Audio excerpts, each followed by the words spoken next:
আসসালামু আলাইকুম। কেমন আছেন সবাই? আশা করি সবাই ভালো আছেন। কাছে এবং দূরে, দেশ এবং দেশের বাহিরে যে যেখান থেকে ভিডিওটা দেখতেছেন, সবার জন্য দোয়া করি, সবার পরিবারের মানুষের জন্য দোয়া করি, সবারই যেন আল্লাহ সুস্থ রাখে, ভালো রাখে, আমাদের জন্য দোয়া করবেন। তো আমি সবসময়ই মানে মাংস জাতীয় গরুর গোস্ত, মুরগির গোস্ত বা খাসির গোস্ত এগুলো থেকে মাছটা আমার অনেক প্রিয় একটা খাবার।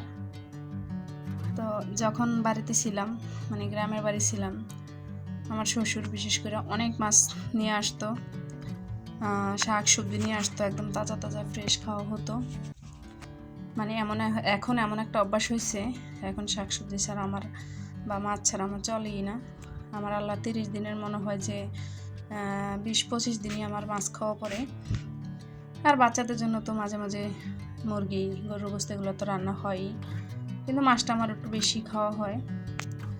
তো আজকে ঠিক তেমনই একটা মাছের রান্নার রেসিপি নিয়ে চলে এসেছি, গরম মশলা দিয়ে। তো আমি কিছু পেঁয়াজ কুচি দিয়ে দিলাম, তো দেখলেনি আপনারা, কাঁচামরিচও দিলাম, তারপরে পেঁয়াজ বাটা, রসুন বাটা দিয়ে দিলাম, হলুদ গুঁড়া, মরিচের গুঁড়ো দিয়ে দিলাম আপনাদের ইচ্ছা মতন, যে যেরকম খান, লবণটাও স্বাদ মতো আমি দিয়ে দিলাম। আর আমি এখন যে বাসায় আছি, এ বাসাও কিন্তু গ্যাস থাকে না, গ্যাসের প্রবলেম সব জায়গায় আছে। তো এর জন্য আমি যে কারেন্টের চুলা কিনে নিলাম। তো এগুলো হচ্ছে আপনার টমেটো পেস্ট। এগুলো আমি আরও আগেই, যখন টমেটো সিজন ছিল, যে রমজানের ভিতরে কিন্তু অনেক টমেটো পাওয়া গেছে, তো আমি তখন পাকা টমেটো হালকা করে কেটে জাল দিয়ে তারপরে ডিপ করে রেখেছিলাম। এখন ওগুলা যে কোনো তরকারির সাথে দেই, টক লাগে। আর বিশেষ করে আমার টমেটোটা যদি আস্তে আস্তে থাকে, আমার খেতে একদম ভালো লাগে না। আর এইভাবে যদি পেস্ট করে রাখি, একদম মশলার সাথে মিশে যায়, খুবই ভালো লাগে। তো মশলাটা আমার কষানো হয়ে গেছে। পাবদা মাছ অনেকেই ভেজে খান, কিন্তু আমার ভেজে একদম ভালো লাগে না খেতে। এর জন্য আমি একটু বেশি করে ঝোল দিয়ে দিচ্ছি। পানিটা যখন বলক আসবে, তখন হচ্ছে আপনার আমি মাছটা দিয়ে দিব, কাঁচাই রান্না করব। তো এখানে পাবদা মাছ নিলাম, আর হচ্ছে একটা রুই মাছ, কাঁচামরিচ, পেঁয়াজ এগুলো নিলাম। এগুলো আমি ভর্তার জন্য, অলরেডি এই ভিডিওটা আমার আপলোড করা শেষ।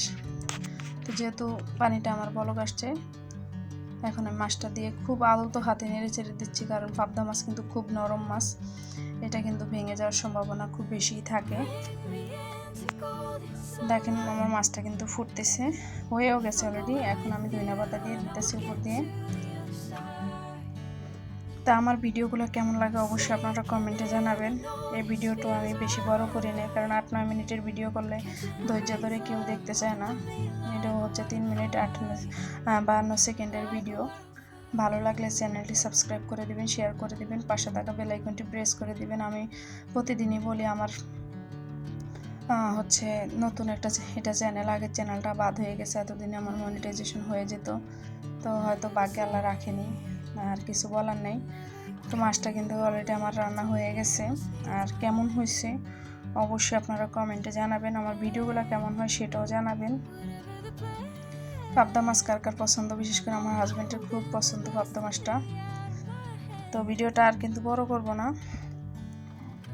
এ হচ্ছে মাছের ফাইনাল লুক। একটু ঝোল, আমি পাতলা ঝোল রাখছি যেহেতু নরম মাছ। তো আজকের মতো এখানে বিদায় নিচ্ছি। সবাই ভালো থাকবেন, সুস্থ থাকবেন। পরবর্তী ভিডিও দেখার আমন্ত্রণ রইল। আল্লাহ হাফেজ, আসসালামু আলাইকুম।